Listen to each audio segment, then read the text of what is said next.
Welcome to the Business After Hours, where the ties loosen, the suit relax, and we talk business without the boardroom. Grab your favorite drink, kick back, and let's dive into the world of business after hours.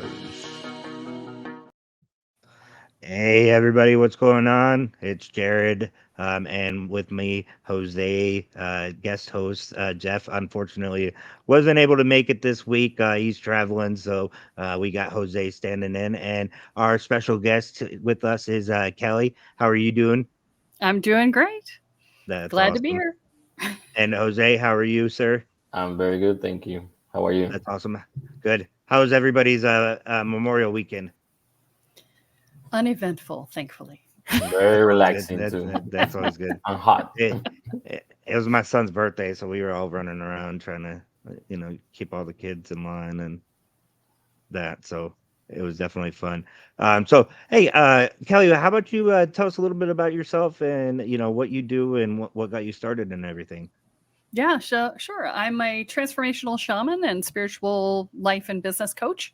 And so I've been doing this work for as long as I can remember. My mom said I was talking to ghosts in my crib. So she started me learning about this stuff when I was 5 years old. So personal growth and development, spiritual stuff, energy work, metaphysics, the whole 9 yards. So as a business owner, I've been a business owner for 35 years. I've been doing this work as a primary business since 2006. So that's been quite a while. I was doing it sort of under the radar with my clients before that, because in 2006 it was still sort of like taboo to talk about this stuff, right? It's only become not taboo in the last like 5 to 8 years, right?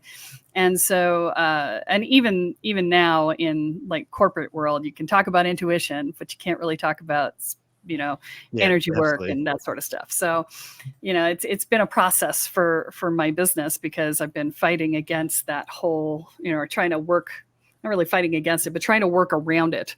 I started going to networking events in 2005, calling myself the business shaman, and people looked at me like I had 3 heads. It was hysterical. So, the work that I do now is I have 2 different angles on my business. I have a B2C and I have a B2B. And so the B2C side I've been doing since 2017 in this format, which is group coaching, and with a course and group coaching and discussion group in between. And it's a very high touch program, high touch, high ticket. And so I have 3 primary programs that I put people through that help them to find mental, emotional, energetic safety, which gives them the bandwidth to change and grow, and then to solidify their energetic container, their sense of self, their identity. And that gives them the ability to hold their work. And then we go in and we do what's known in the spiritual world as shadow work, or, digging out the parts of yourself that you really don't want to look at, that you hide in the closet, right? And getting to the point where you're comfortable in your own skin, right? And so and at the same time we do that, we do a lot of energy work with people to get them to be able to manage their own energy field, tap in and talk to their guides, be able to trust their intuition, be able to do work on manifestation, things like that. So we do a huge amount of that as well, and then access to whatever gifts that they might have along the way. And that's the B2C side. On the B2B side, I'm teaching other people how to teach my programs. And I'm working with them on maximizing their own work and whatever it is that they're doing in the spiritual world. So, and then obviously I do private coaching and retreats and things like that. So yeah, it's a busy life. I just launched a 5-day-a-week podcast. So it's a busy life. Oh, wow. Wow. Yeah. That's time consuming. We do it 2 times a day. We do it 2 times a week, and it's time consuming there. So I can only imagine 5 times. So you've been in business for 35 years. This, like you said, I kind of agree with you on some of this stuff. It was, stuff that you didn't really speak about, in that early 2000s era. Like what, during that time, what kept you going? Like how did you find your customers in that time? Because it definitely was hard to talk about certain things during that era. Yeah. So when you said what kept you going, I was like, oh, because I was just going to say stubbornness, right? Yeah. Absolute refuse. There were several times that I actually looked at going and getting a quote unquote real job, right? And every time I did, I thought my soul was going to die. And so I was like, I just can't do it. I would go in and fill out the stuff and I'm like, I can't do it. And I would just go back out and do it again. So I did a lot of, in the beginning, I did a lot of networking, did a lot of face-to-face marketing. And it wasn't, the face-to-face marketing was pretty much the best way to do it because I could present myself sort of quietly. Well, not so quietly. I'm not quiet, but present myself and to the room, and then in the coffee clatch around the networking event, I could just have conversations with people. And because I was a super networker, right, I'm a super connector, I would basically designate myself the host of every room I was in, which gave me a reason to be there. And so I didn't feel like uncomfortable being in the room, right? I was just like, oh, I'm here to make everybody else feel welcome and connect them and whatever. And so because I had that reputation as being somebody who knew people and who could connect you and whatever, everybody would talk to me. And so that gave people who wanted to work with me the cover to talk to me, and they kind of needed it. So so it was interesting. I did a lot of business coaching. And so the business coaching gave me also cover for being able to do this other stuff with people. So I wasn't really doing life coaching as much as I was doing business coaching during this era. I was doing a little, about probably 4 or 5 years into my business, I was doing some life coaching, but I did it using I was doing energy scans for people. The coach that I was working with had said, oh, go out and do energy scans, give away these things where you read somebody's energy field and you tell them what's going on. And I created my own process for that. He's like, I could teach you, but you don't need me. And I'm like, yeah, you're right. It's fine. I got it. And so I created a system for that. And that's how I got a lot of my clients back then. And then at some point that stopped working. The only people who were coming in were only people who were freebie seekers. They were not actually going to buy ever. And so probably, 2-3 years into the process, my market was just not buying anymore. It was only people who wanted something for free. And so I stopped doing that and I shifted to, some other avenues, lead magnets and things like that, right? I did more online marketing. And then I was doing classes in my local area through Meetup initially. And when I knew I was going to be moving from Boston to Virginia, I was like, well, that's going to take me forever to build up this market again. And so I went to podcasting. I'd done a podcast in 2005 when I had my real estate business back then. So I was familiar with the platform and the way to do it. And so I moved everything to a podcast format, and I ran a podcast. Well, I have an existing podcast that's been running for 6 years now. And that's fed me most of my business, almost all of my business. Wow. So, yeah. Oh, that's great. How open, sorry to interrupt, how open do you think people are in the United States to reading the energy? Because I know in other part of the world it's very common, but here very aseptic. So there's actually a really big spiritual market. In 2016, there was a huge awakening that happened. I think what happened is that, all these people who were Democrats were really horrified by the results of the election, and they felt totally out of control around the world around them. And so they started to look into how they could have control in their personal lives. And because 2016, we had a huge awakening. And then in 2020, during the pandemic and, the forced hermitage that we were all in, that was another level of awakening for people that people woke up in droves at that point. And so it's actually, last time I checked the numbers, which was probably, 10 years ago, it was a $13 billion industry in the US. So that was 10 years ago. So I can't even imagine what it is. And they were predicting huge increases at the time. I haven't had to write a business plan for anything since then, so I haven't looked it up. But these things are they're big.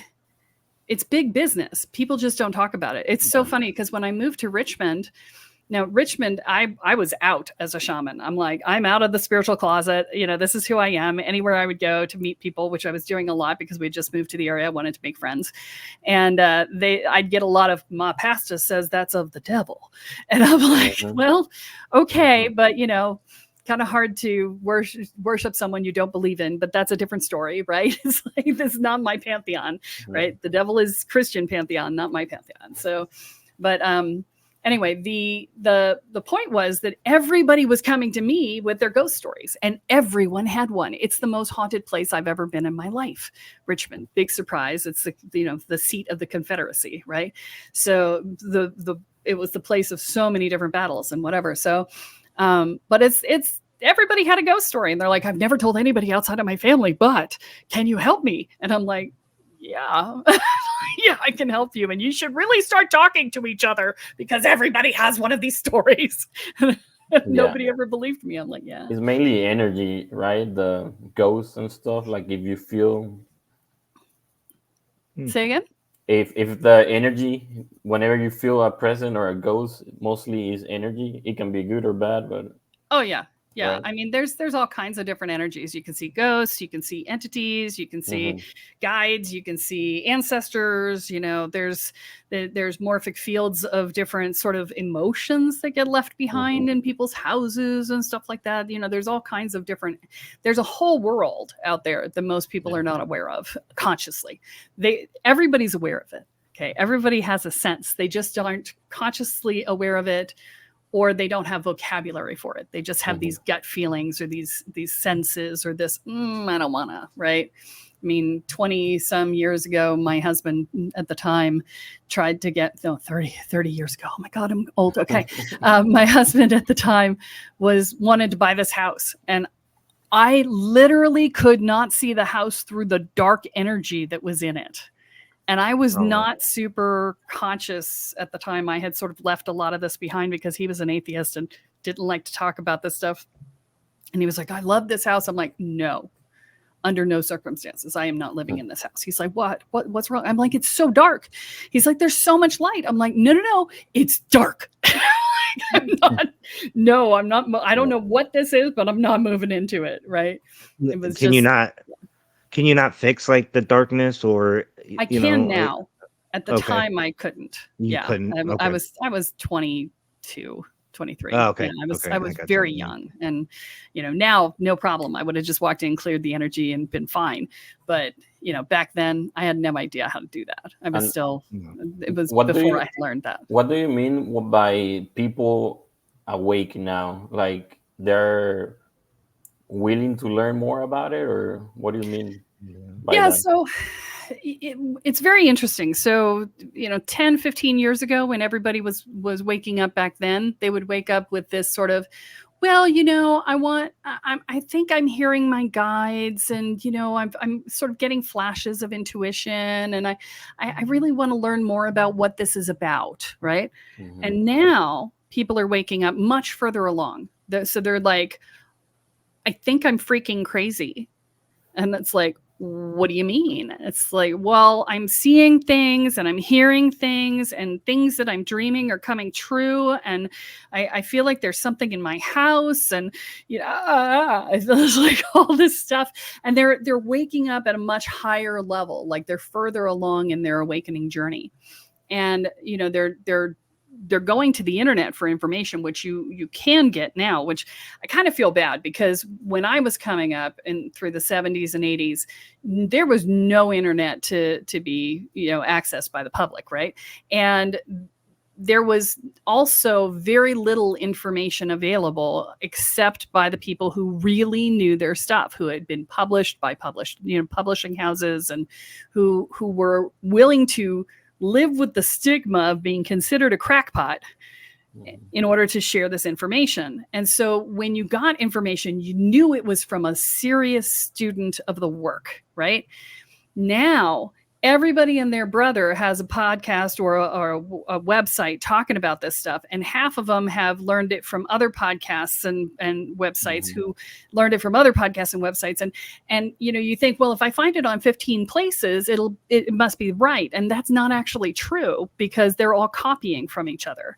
And so all of this misinformation is coming out. And so these people are they're waking up further along, and they're being fed, well-meaning, but still misinformation from people who don't know that they're propagating misinformation, because they got it from other people who are propagating misinformation, right?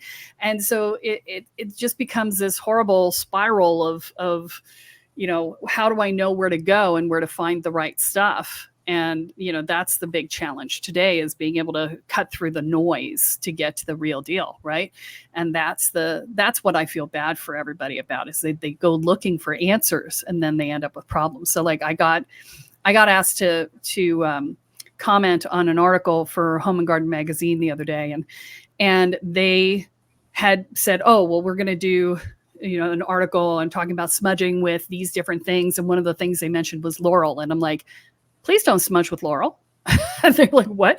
I'm like, laurel releases cyanide if you burn it. Please don't smudge with laurel. Well, I didn't know that. Like, you will poison yourself. This would be a bad idea, and they're like, oh my God. I'm like, yes, this is what I mean about bad information, is sometimes it's life-threatening information if you don't do your research. Is there a website or something that you can look for that information? Like, So that's why I've been doing my podcast for 6 years, is I've been putting out a ton of stuff. The old podcast that's got like 350 some episodes is called Spirit Sherpa. That's the old podcast. And the new one is called Spirit Guides. And so that's just started a couple of weeks ago. We're doing 5 days a week on that. But there's hundreds of hours of content on how to learn about different things. But this is what I'm saying, is this is why it's been so important to me to put the information out, is to keep people safe. Right. And a lot of the entire first year of that the Spirit Sherpa podcast was, don't do this.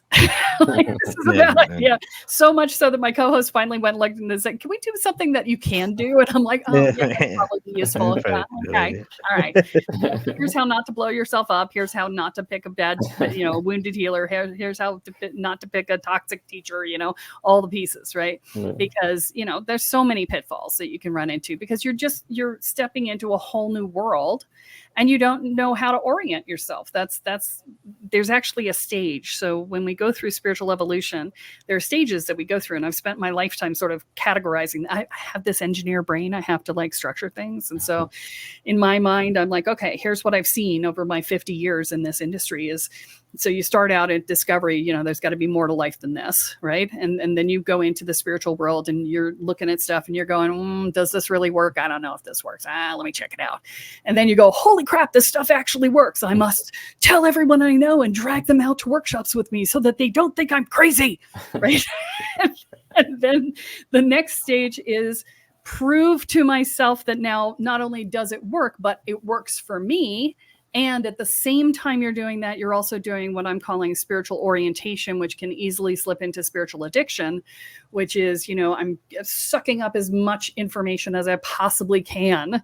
So like all of my people have a stack this high of books on their nightstand that are half read, and then another stack next to their chair in the living room that are also partially read. And they're binging 6 podcasts and watching 16 YouTube channels. And they're just, as much information as they can possibly get. But it's all just sort of random. There's no focus to it, because they don't even know what they need to know. So they don't know how to focus. And then the hard part is that then they get lost. In this stage, people generally get lost for between 2 and 5 years. And so when I started the podcast, because they get distracted, angels, tarot cards, crystals, blah, blah, blah, blah, and they go down these rabbit holes. But they forget that they are here because they're not happy, right? And so I designed the original podcast so that it would shorten that distance for them from 2 to 5 years to 15 to 20 episodes, right? And, then you come back to, okay, I've gotten an orientation enough, got a sense of what this is enough that I can then say, right, I was trying to find happiness, not, wander down these random rabbit holes. So, that's the way it works. Right. Would you I'm just assuming that, like, with the whole spiritual world, you deal with scammers and people that are trying to get their 10 minutes of fame through fake stuff? Like, how do you deal with those? And have you ran into a lot of those? I don't run into a lot of them because they don't come to me. They want to talk to the people who don't know better, right? But I do tell people to be careful. If anybody tells you you're cursed, you should never pay the person who told you were cursed to fix it. Okay. It is very rare that someone is actually cursed. Does it happen? Yes. Have I seen it? Yes. Have I cleared curses? Yes. But I don't offer it as a service, and I don't recommend that people pay the person who told them first, because that's the biggest scam that there is telling somebody they're cursed and then charging them a couple grand to clear it. It's like, maybe not so much for that. Is that similar to like voodoo dolls and that too?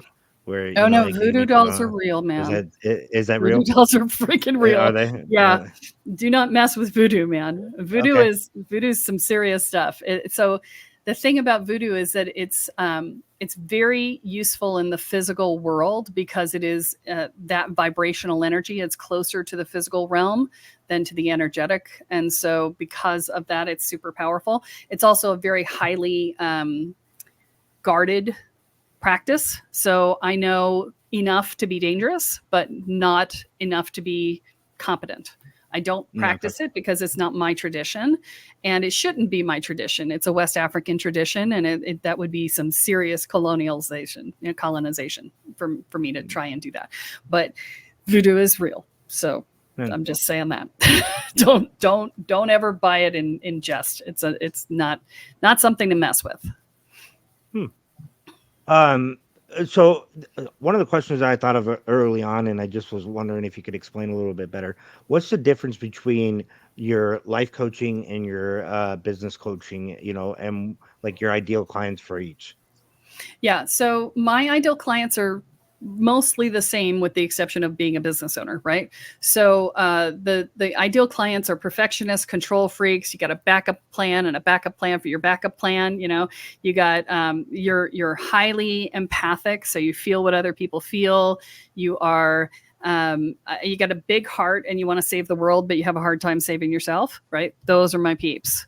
And so their boundaries are bad, and they may have been very successful in business, but they're not necessarily happy or fulfilled in purpose and life. And so, the other side of that for business owners is I work with people who are looking to maximize their human potential. So, even if they don't fit that other criteria, they're looking to maximize their human potential. They're looking for a shortcut to get to spiritual enlightenment as fast as possible. I am the express train. My programs, if you go through my 2.5-year process, I've got 3 different programs that make up 2.5 years. If you go through that, you will be through 25 years worth of personal growth work and about 15 years worth of energy training in that 2.5-year cycle, because I have compressed it all into the fastest path that I can do without blowing people up. And so, I did try to do it faster. It didn't. It was, I warned them. So, but the people that I'm working with on personal versus business. So the personal stuff impacts the business. And so there's 2 different things. I also do a business energy review, right? So and that's sort of the same thing as what I was talking about earlier when I was doing those energy scans for personal, right? But for business, it depends on the size of the business. On a business scale, if you have a smaller business, if there's less than like 10 to 20 employees, right? Then your business is it's an expression of yourself. You've made it out of your own energy field. You're still primarily holding the energy of the business, and the business is going to have the same problems that you have. So if you have bad boundaries, then the business is going to have bad boundaries.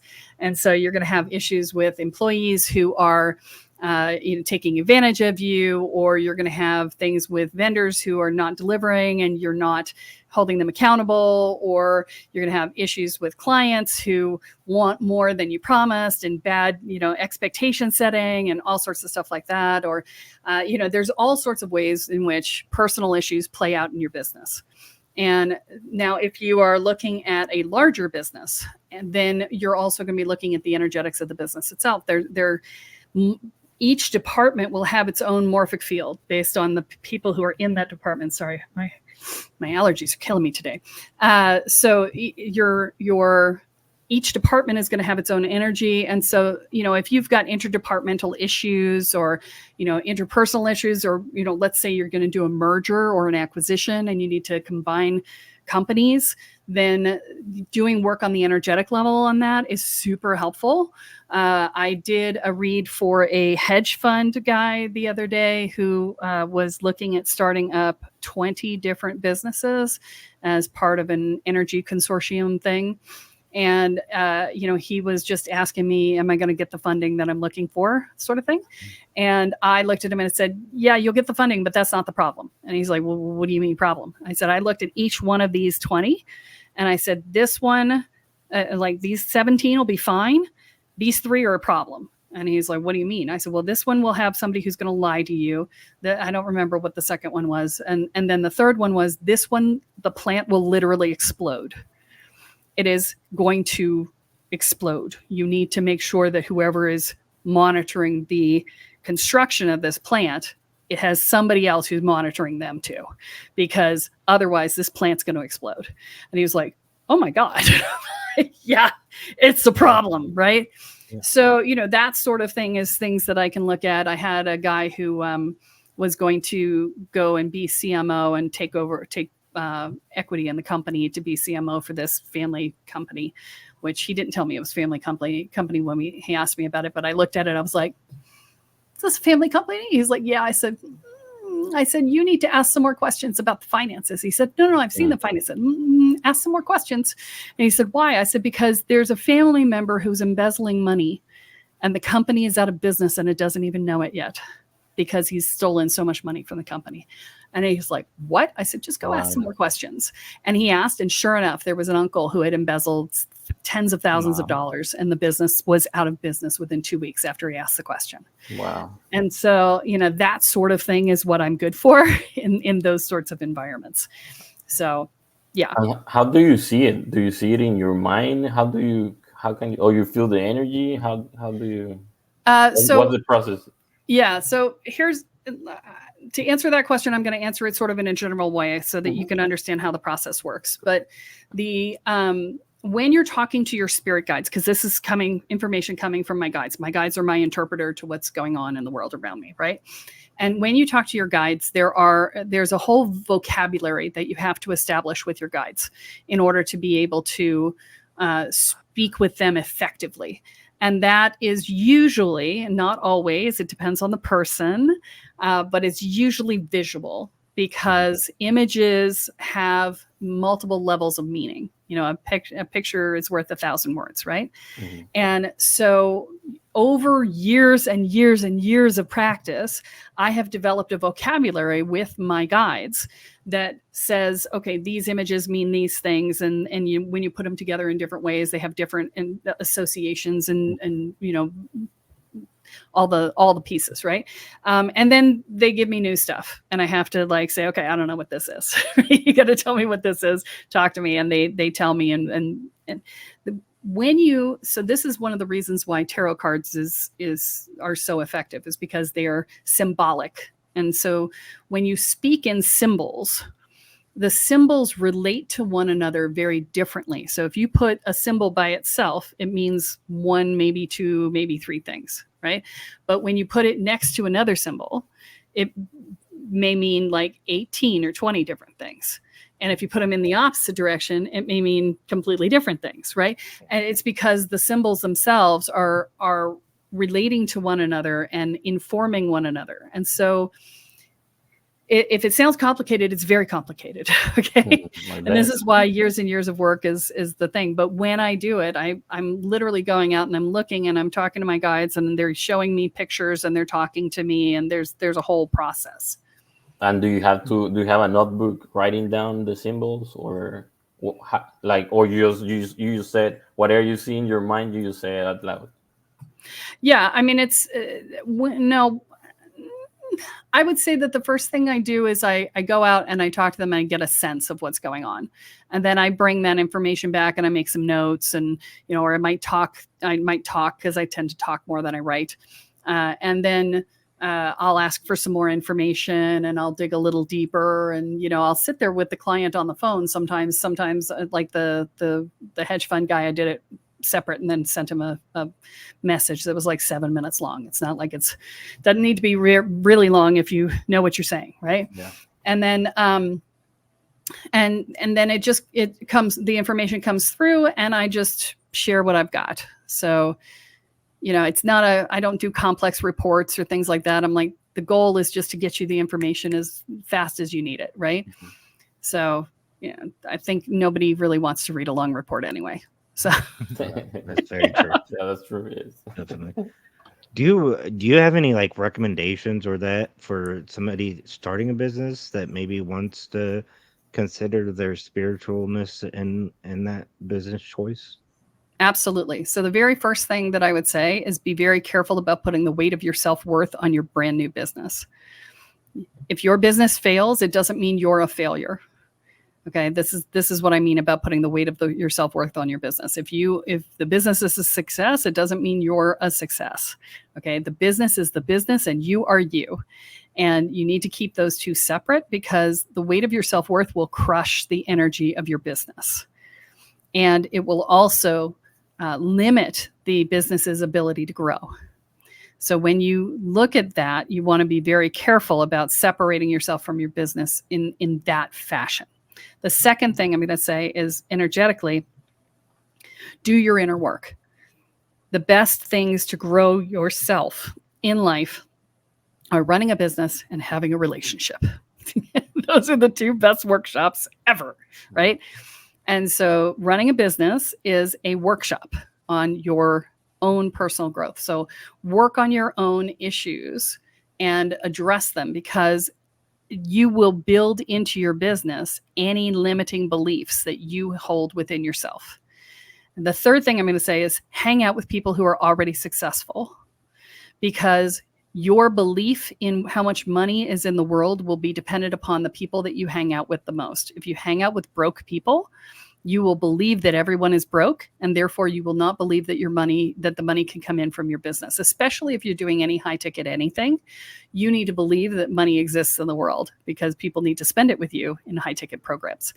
And so spend your time with people who are already successful. If you don't know how to find those people, the easiest way to find those people in the US is to go to a real estate investor group and hang out with them, because the investors are usually very generous and trying to help people understand and learn how to invest. I'm not saying go invest in real estate. I'm saying hang out in these groups, because these people will be talking around you in ways that will change the way you think about things. Their energy will pull your vibration up to their vibration. Your income is the average of the 10 people you spend the most time with. That is accepted wisdom. And so and I've found that to be true in my life. So spend more time with people who have more money, and you will make more money, because even if they never talk to you about business, you will make more money, because your energy will come into alignment, into parity with their energy. And therefore you will automatically be pulled up into that level. And if you do talk about business, you're going to get a lot of value out of that. So, from an intuition perspective, you can also spend time in, I don't want to say meditation. Meditation is not the right word. Meditation is what we do to de-stress. It's to empty our mind. I would spend time in presence. And what that means is the entrepreneur usually spends a lot of time looking forward, living in the future, living in what you're planning and your goals and your expectations and your dreams. And the only thing that you can do and make any change, the only place you can make any change in your life is in the present. And so if you spend time in the present, you are aware of what's going on now, and then you become aware of what is yours to do. What do you feel called to do in any given moment? And when you feel called to do that, then you put that out there, right? And the problem with most entrepreneurs is that they've got so many balls in the air that they're spending so much time juggling that they can't find the space in their mind to be able to slow down enough to know what they feel called to do and what they don't feel called to do. They spend a lot of time pushing through and making it happen, and shoving their own personal needs aside to try and make it go, right? And that's not inspired action. That is forcing it. That's a control pattern. And when you're in control, you are not in the flow. And the flow is what will take you most effectively and most efficiently to where you want to go. Our jobs is to set the intention for where we want to go, what we want the business to be, so on and so forth, and then to take inspired action towards that based on the information that's handed us back from the universe. The universe is our partner, not our parent. That's the other piece. Don't expect that to put a stamp of approval on your forehead. That's not what you're looking for. You tell it what to do, and it says, okay, I'll do my part. Here you go. And the challenge that most of us have is that we're impatient. We're like, well, I got to do it now. I got to do it now. Well, maybe now is not the time. Maybe a month from now is the time. Well, what do I do in the meantime to make money? Well, go do something on the side to make money until the inspired action comes through. But be ready for it, right? So I was supposed to launch this podcast 2 weeks before it actually launched, and it didn't happen. The partner that I'm working with for the launch was getting married. And so she got married and she went on her honeymoon, and I didn't know this when we signed up to work together, and it just worked out that way. And I was like, okay, well, that's not when it's supposed to happen yet. And so there's just this moment of being like, okay, here we go. And so the key is to be willing to make the steps at the time that it is right to make them. And that is something that we know in our bodies. Our guts tell us that.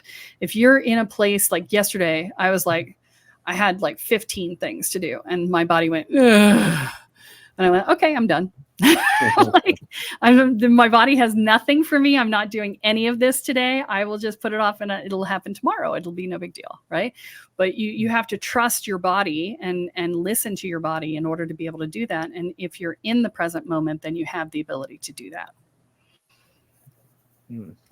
I have a question. Do you have a religion? Do you believe in God?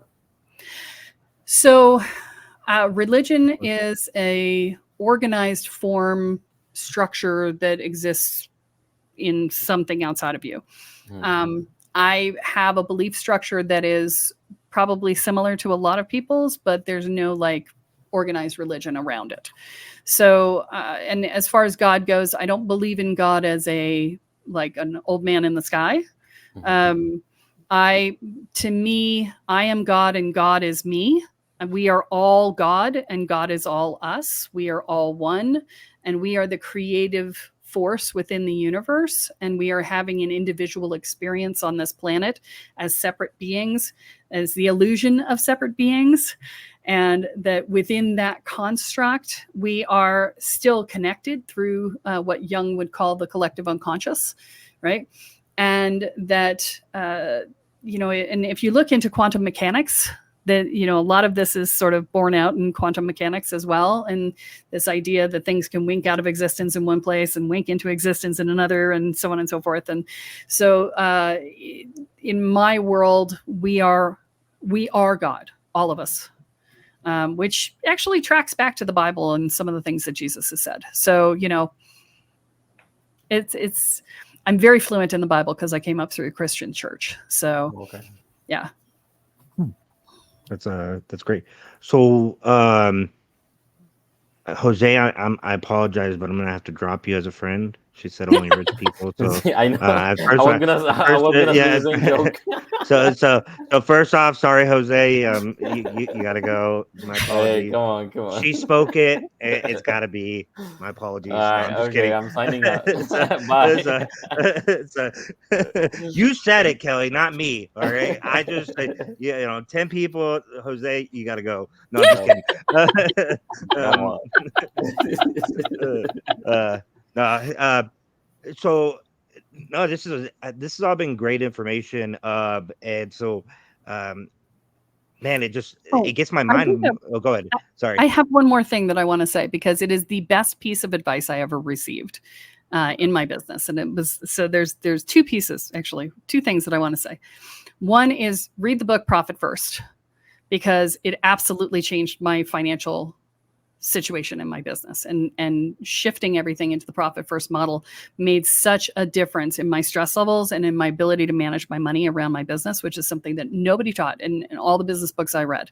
So that was revolutionary for me. But the single best piece of advice I ever got from anybody, and the thing that was finally the thing that got me into the six figures in my business and beyond, was do one thing, offer one thing to one target market using one lead magnet on one platform for 1 year.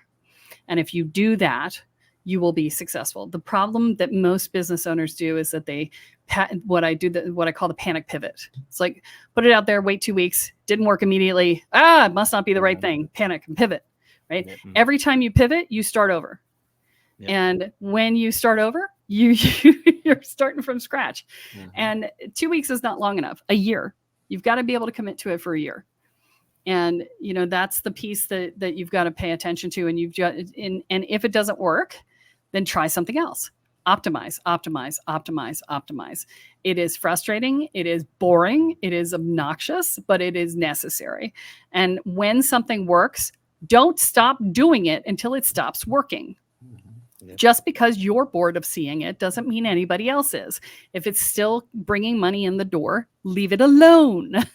As business owners, we like to change things all the time. I know. I have empowered my assistant to tell me no on a regular basis. Every time I say, "Ooh, I have this bright, shiny new idea," she's like, "No, this was what we said we were doing." I'm like, "But it's so exciting." And she's like, "No, you can put it on next year's schedule." And I'm like, "Okay."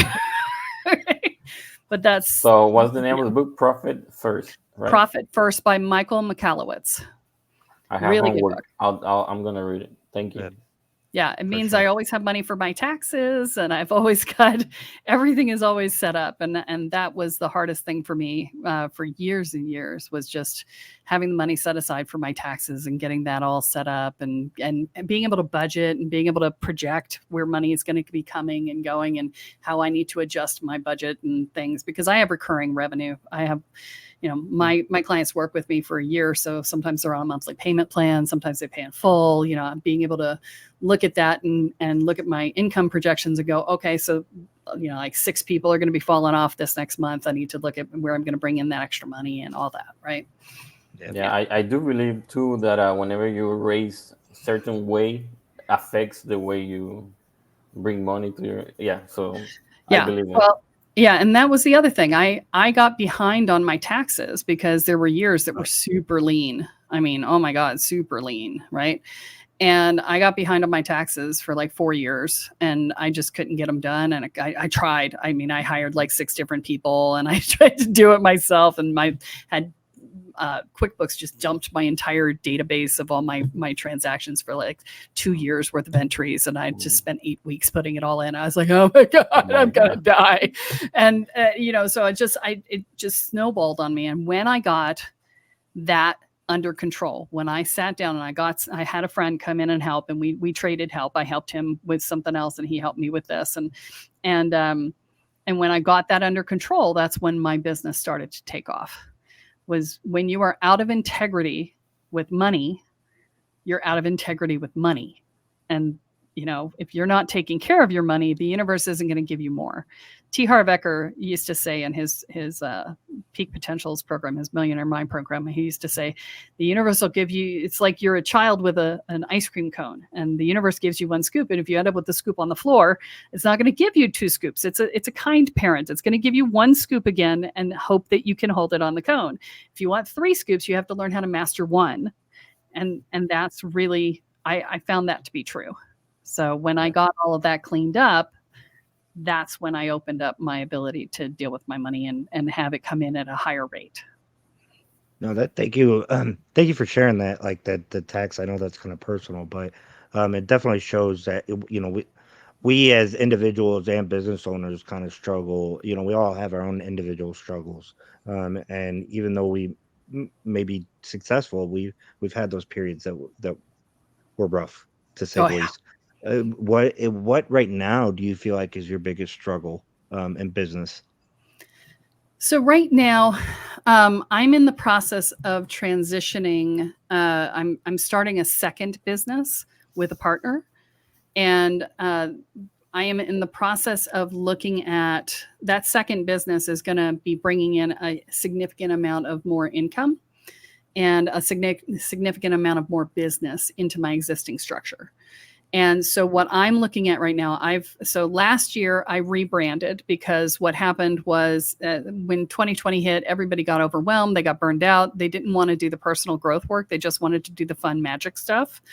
And so I rebranded all of my programs to bring that forward. So that used to be Inner Peace 101, Mastering Spiritual Evolution, and Mastering Inner Healing. Now it's Woo, Welcome to the Woo, Woo Squared, Woo You, right? So it's whoop, just knocked my cover off my mic, but this is the problem with talking with your hands. But the, it's the same programs. I just brought that forward so that people would find it more appealing, right? And so I did the rebrand last year. And then this year we are transitioning everything into a single Go High Level skinned platform. And we're doing that on purpose because that allows me to be able to bring in other people who will work within my system and be able to easily give them everything they need to do that. I'm basically providing all the back end stuff for them. All they have to do is the marketing and the delivery. And so that allowed me to be able to grow my platform of providers.